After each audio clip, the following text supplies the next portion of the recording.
এটা অ্যাডিনামের light pink varieties. পাতার মধ্যে হালকা ডিপ লাল লাল দাগ আছে। এটাও অ্যাডিনাম গাছেরই একটা কালার। এই গাছেরও ক্ষেত্রে এর মটরশুঁটির মতো বীজ দেখা যায়, সেটা এখনও আসেনি গাছের বীজ। সেই বীজ থেকে যে দানা পাওয়া যায়, সেই দানাকে কালেকশান করলে সেই দানা থেকে সেই দানা টবে মাটি মধ্যে লাগালে দিলে কিছুদিন পর, 1 মাস পর মোটামুটি তার থেকে প্রতিটা দানা একটা একটা গাছ বেরিয়ে আসে। সেই গাছগুলো এক একটা গাছ যখন একটু বেড়ে যায় তখন এক একটা টবে আমরা প্রতিস্থাপন করতে পারি। প্রতিস্থাপন করার জন্য মাটি মিক্সিং আমি আগে দেখিয়েছি, সেইভাবে মাটি মিক্সিং করতে হয়।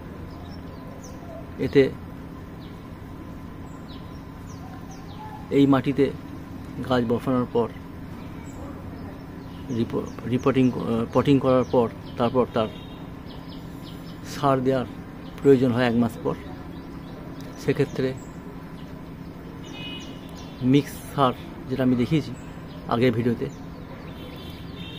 সেই সার প্রয়োগ করা যেতে পারে। এক একটা গাছে 4 চামচ 5 চামচ দিয়ে মাটিটা একটু খুশি দিয়ে জল দিতে হবে, তার গাছের গ্রোথ ঠিক থাকবে। আর 1.5 মাস 2 মাস পর নিম অয়েল 3 ml 1 লিটার জলে গুলে স্প্রে করলে এই গাছের ফাঙ্গাস দূর হয়ে যাবে। এছাড়া এর গাছের খুব একটা রোগ দেখা যায় না। এই গাছ রোদের মধ্যে রাখতে হয়, যত রোদ লাগবে তত গাছের গিলেজ থাকবে। জল খুব কম লাগে, প্রতিদিন জল না দিলেও চলে, 2 দিন 3 দিন পর পর জল দিলেও চলবে। আর 2-3 মাস পর পর সর্ষে খোল জলে ভিজিয়ে 2 দিন রেখে 2 লিটার যদি জল হয় তাহলে 100 গ্রাম সর্ষে খোল ভিজিয়ে রেখে 2-3 দিন পর এক একটা গাছে 1 কাপ করে, চায়ের কাপের 1 কাপ করে জল দিয়ে 2-3 দিন পর শুকিয়ে গেলে মাটিটা খুশে দিতে হবে। এই হচ্ছে এই গাছের পরিচর্যা।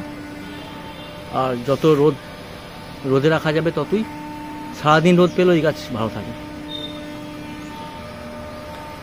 যদি আপনাদের ভিডিওটা ভালো লাগে লাইক করবেন, শেয়ার করবেন, সাবস্ক্রাইব অবশ্যই করবেন।